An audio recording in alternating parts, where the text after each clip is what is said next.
menyaksikan Aceh hari ini. Sekretaris Daerah Aceh Taqwallah tinjau vaksinasi tenaga kesehatan rumah sakit. Pelaksanaan vaksinasi COVID-19 berlangsung di Rumah Sakit Jiwa Aceh kemarin. Selain Sekda, turut juga mendampingi Kepala Dinas Kesehatan Aceh Dr. Hanif dan Direktur Rumah Sakit Jiwa Aceh Makhrojal.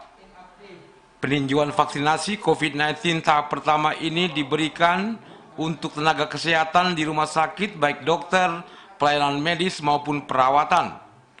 Sebelumnya Sekda Aceh telah menyaksikan langsung vaksinasi Sinovac di rumah sakit ibu dan anak. Sedangkan di rumah sakit jiwa terlihat antusias dari puluhan tenaga kesehatan yang sedang antri menunggu divaksin. Mereka juga menerima pengarahan yang disampaikan seorang dokter terkait kewajiban menjalani vaksinasi.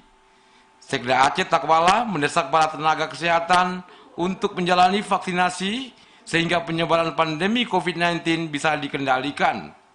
Sebagai abdi negara, para tenaga kesehatan wajib menyukseskan program vaksinasi tersebut. Pemerintah Aceh menargetkan 6.334 total SDM tenaga kesehatan mengikuti vaksinasi massal di Kota Banda Aceh dan provinsi. Pelaksanaan vaksinasi Sinovac bagi tenaga kesehatan sudah berjalan hari kedua semenjak Sabtu di Rumah Sakit Umum Zainul Abidin dan Rumah Sakit Meraksa Banda Aceh. Tim Liputan TVRI melaporkan.